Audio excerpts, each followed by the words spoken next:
Usually when we think of a cyber attack, we kind of picture someone actively breaking a window. Yeah, like a brute force kind of thing. Exactly.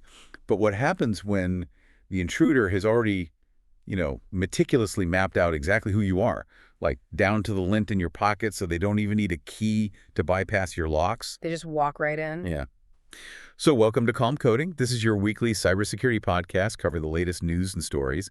And today, our mission is exploring this exact high-stakes battle over access and control in the digital world. And it really is a battle. It's fundamentally shifting how we think about security because attackers aren't, just looking for a single unpatched vulnerability in some corporate firewall anymore. Right. They're examining the entire architecture of trust, from your personal web browser all the way up to cloud identity providers, and they're figuring out how to completely subvert it. So if these threat actors are rewriting the rules of digital trespassing, let's start at the very beginning, like how they establish a foothold and harvest our data in the first place. Yeah, the initial compromise. Exactly. Which brings us to a newly uncovered adware campaign that is currently infecting over 50,000 pirate sites. That's a massive footprint.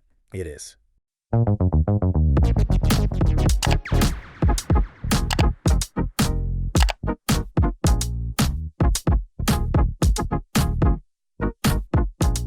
We are talking about illegal streaming platforms, torrent portals, underground forums, adult content sites.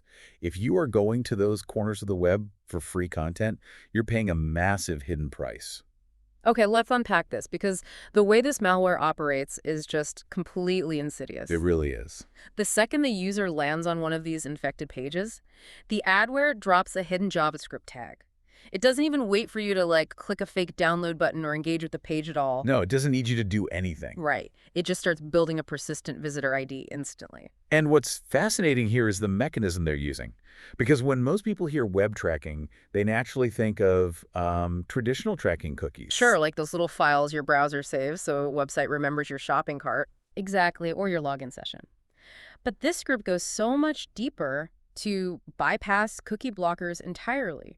It utilizes advanced hardware and behavioral fingerprinting. Okay, what does that actually look like? Well, the script actively queries your browser to scope out your underlying hardware specs.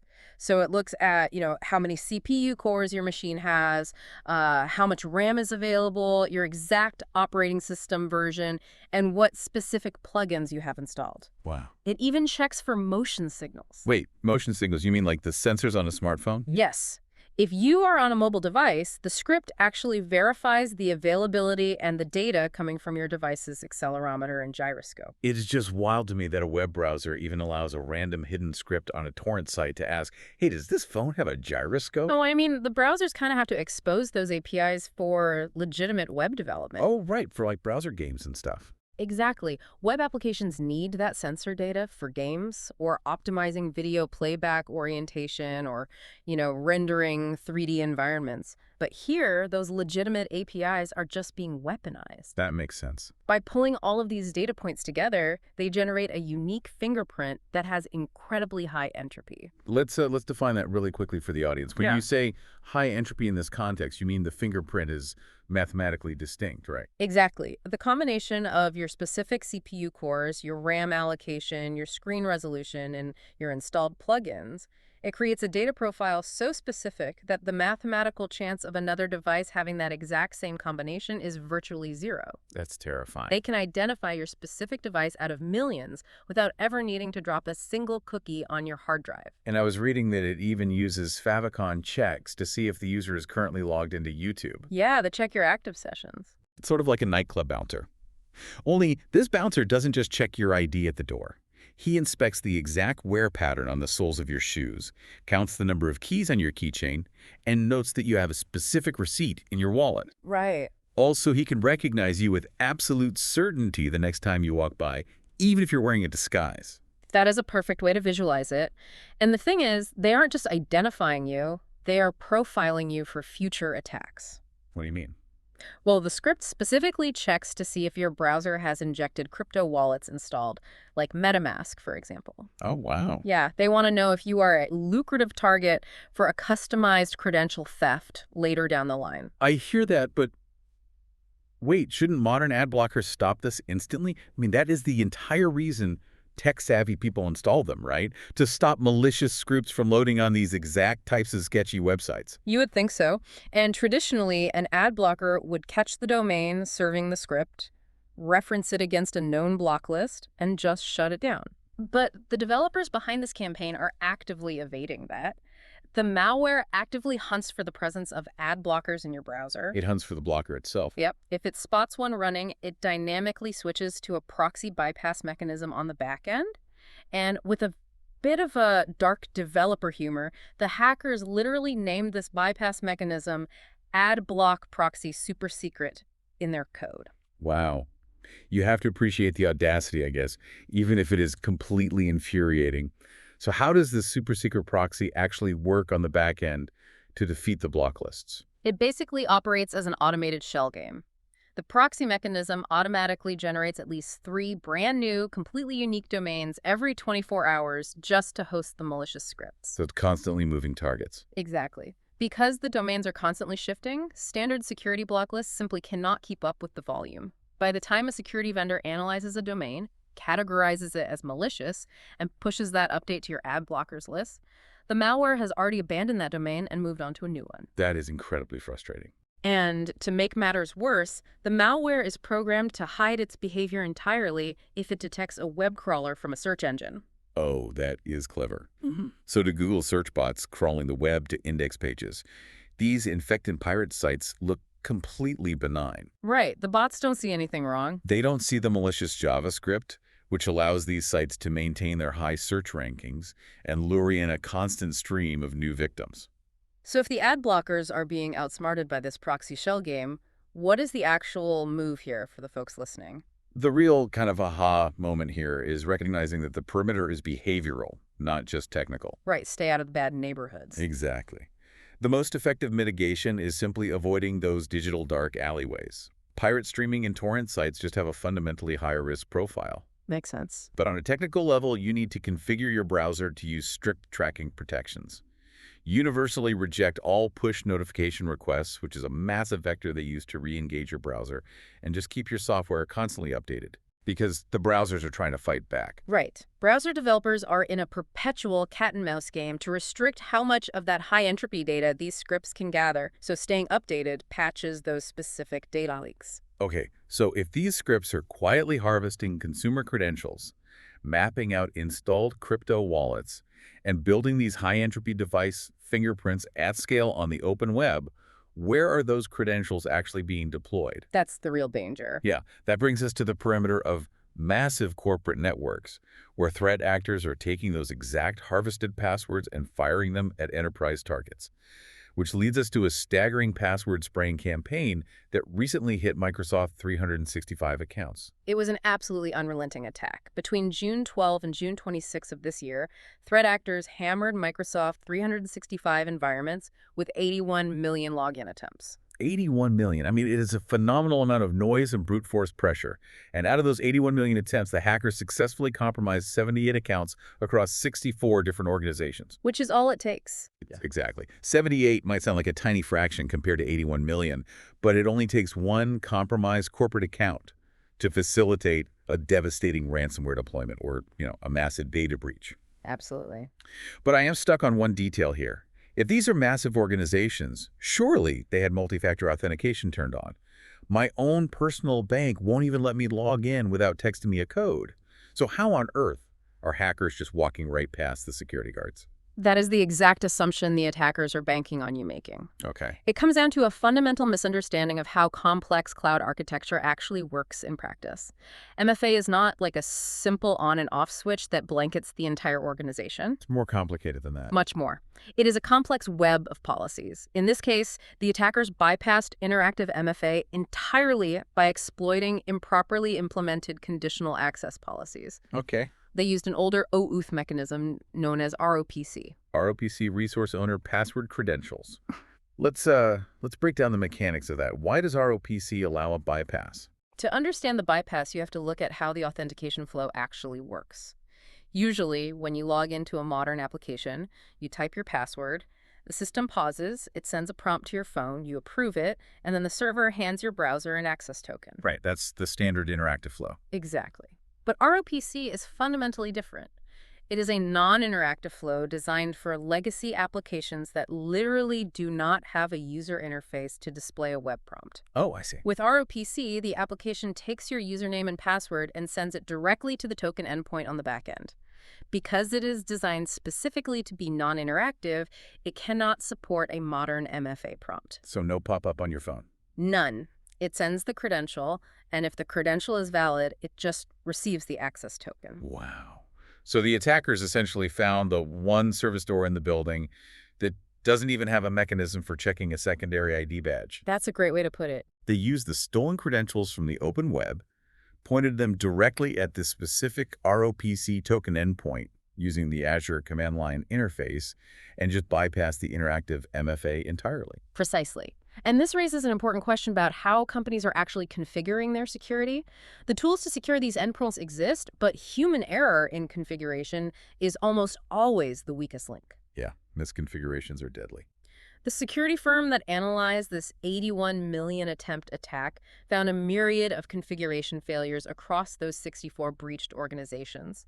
Some organizations simply failed to enforce an MFA policy across the board. Thanks. Some applied MFA strictly to their high-level administrators, leaving all the standard employee accounts totally exposed to these legacy protocols. Which is a fatal flaw, because a standard employee account is all an attacker needs to get a foothold, right? They just map the internal network and start moving laterally toward the real data. Yep, that's step one. What else did the analysis find? Well, some organizations configured their conditional access policies to only require MFA if the login attempt came from an untrusted IP address. Oh, no. So if the hackers use a VPN. Exactly. If the hackers simply routed their traffic through a commercial VPN or a proxy that made it look like the login was originating from a trusted corporate location, or even just a standard residential ISP, the system just waived the MFA requirement entirely. That is brutal. And perhaps the most frustrating discovery, some organizations went through the trouble of designing all the correct MFA policies, but left them permanently running in report-only mode. Wait, report-only mode? That completely defeats the purpose. I know! It's like installing a state-of-the-art metal detector at the airport that counts exactly how many people are carrying weapons, logs it in a spreadsheet, but never actually beeps or stops them from getting on the plane. It is exactly like that. So for the IT professionals listening, what is the actual takeaway here to fix this? The takeaway is that organizations must implement MFA for all users, without exception. Every single account. Yes. And that MFA must be enforced for all cloud apps and all client app types, which specifically means ensuring that legacy non-interactive protocols like ROPC are blocked entirely or heavily restricted to specific service accounts. And what about the command line interface? Right, the Azure CLI should be restricted from use by non-admin users. Standard employees rarely need CLI access to Azure. Makes sense. And finally, IT teams need to fundamentally adjust how they alert. You cannot just look for high volumes of failed logins. You need to trigger alerts based on credential validity. Even if the volume is low. Even a single successful login via an unexpected legacy protocol like ROPC should immediately set off alarm bells. But let's be honest, human sysadmins clearly cannot keep up with 81 million automated pings trying to find one single misconfigured legacy protocol.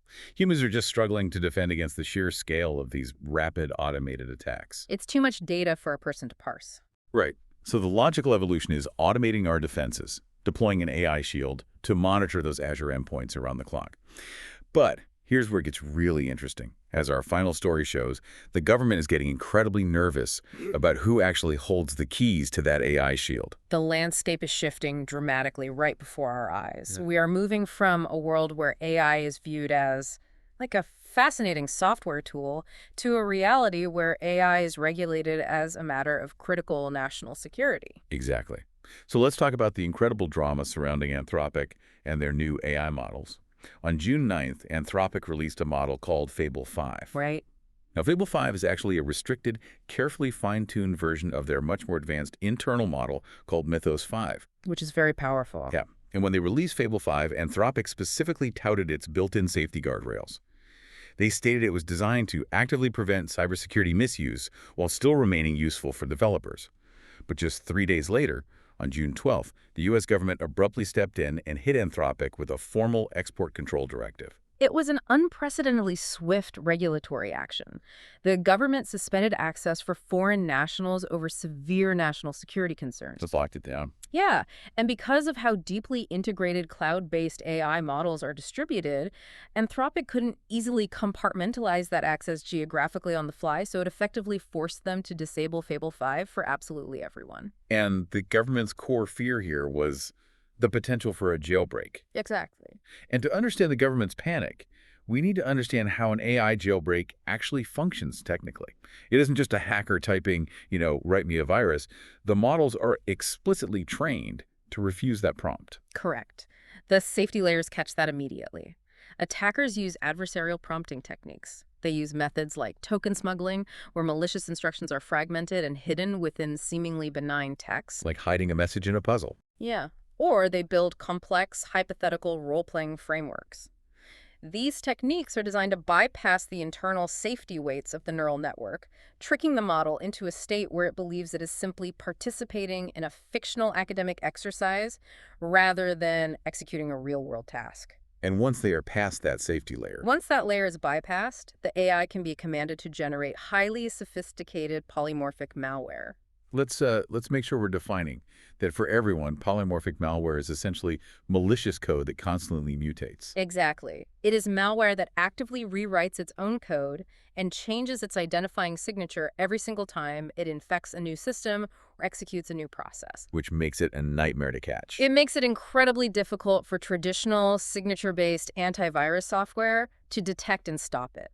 The government was terrified that Fable 5 could be manipulated into generating this at scale. The model has since been reinstated with what they're calling enhanced safeguards.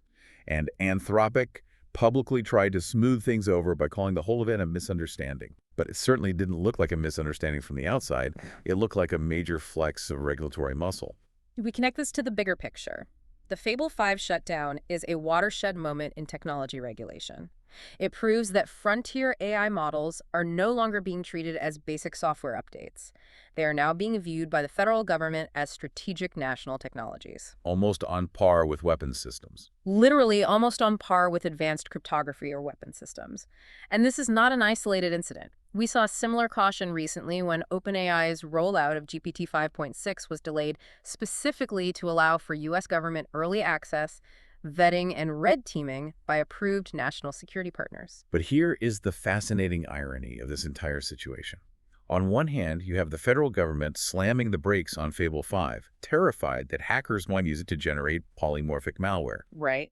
But on the exact same day, the state of California, led by Governor Gavin Newsom, just struck a massive deal for a 50% discount on Anthropic's Claude AI, specifically to explicitly run their statewide cybersecurity and government workflows. It's quite the contrast. You have the feds saying it's too dangerous to release, and a massive state government saying we need this immediately to defend our infrastructure. The California deal is highly significant because of how deeply they are integrating it. They are funneling this discounted Anthropic technology through a brand new portal called Sites, the Statewide Information Technology Shared Services. Oh? They are embedding Claude security and Claude code directly into the operational workflows of the California Department of Technology and the Office of Emergency Services. Meanwhile, the DMV and DEPT of healthcare services are using it for drafting and summarization.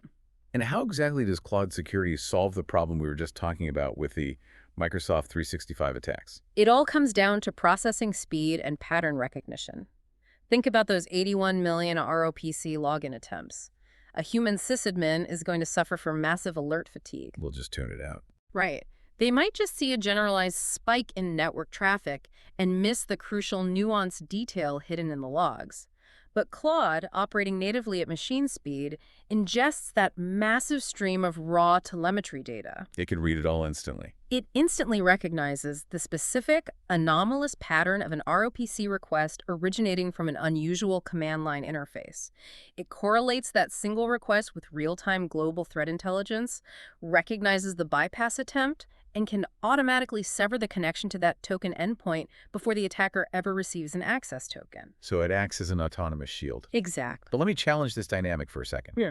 Anthropic publicly argued during the Fable 5 shutdown that perfect jailbreak resistance is mathematically impossible. They did say that, yes. They stated that if the government demands absolute zero risk of an adversarial prompt succeeding, it will effectively halt all new AI deployments across the entire tech industry. So are we caught in a paradox here where the tools we need to stop the hackers in our first two stories are being bottlenecked by the government trying to protect us? That is the defining tension of modern cybersecurity right now. We are firmly caught in a paradox. AI is simultaneously the ultimate weapon for attackers, allowing them to automate password spraying and write mutating malware at a terrifying scale. And it's the ultimate shield for defenders. Because you can't have one without the other. Exactly. The government's dilemma is that they cannot mathematically throttle the weapon without also severely throttling the shield. If the federal government restricts frontier models too heavily in the name of safety, they risk leaving organizations like those 64 companies breached in the Microsoft attack without the advanced automated AI defenses they desperately need to protect themselves. It is a massive high-wire act. Because the attackers certainly don't care about export controls. Not at all. The threat actors aren't waiting for a federal regulatory review to use machine learning for their malware. So what does this all mean when we pull the threads together? We are looking at an incredibly complex, shifting battlefield. We really are. First, we have Adware generating dynamic proxy domains daily, fingerprinting our underlying hardware to build high-entropy profiles while entirely evading our traditional ad blockers. Yep. Then we have threat actors weaponizing those profiles, exploiting obscure OAuth loopholes and human misconfigurations to bypass the interactive MFA we all thought was keeping the enterprise safe. Bypassing the unbypassable. Exactly. And finally, we have a massive regulatory tug-of-war, with governments waking up to the reality that artificial intelligence is the ultimate master key capable of both breaking and securing these exact systems at speeds humans simply cannot match. The speed of the game has fundamentally outpaced manual defense, and I think it leaves us with a final thought to mull over as we look to the future. What's that? As our devices become fingerprinted down to the gyroscope, and as cyber attacks execute at a volume and velocity that is simply too fast for human IT teams to even spot, the old ways of logging in and staying secure are going to become obsolete. Passwords are dead, basically. Essentially, yes. Will the future of our digital identity rely less on us memorizing complex passwords or clicking MFA prompts on our phones and rely entirely on our own personal, localized AI agents? Like an AI bodyguard on your phone. Exactly. Agents that live natively on our devices, constantly authenticating us based on our unique behavioral patterns, fighting invisible, microsecond wars in the background against malicious AI trying to break in. We might be rapidly moving toward a world where humans have to step back and we just let the machines fight it out for our security. That is a wild and slightly terrifying vision of the future. But, I mean, it feels completely inevitable given the speed of the attacks we've explored today. Thank you all so much for tuning in to Calm Coding. We hope this discussion gave you some valuable, actionable perspective on the invisible battles happening behind your screens. Remember to stay curious, stay safe, and for the love of everything, keep your software updated until next week's episode. We will see you right back here.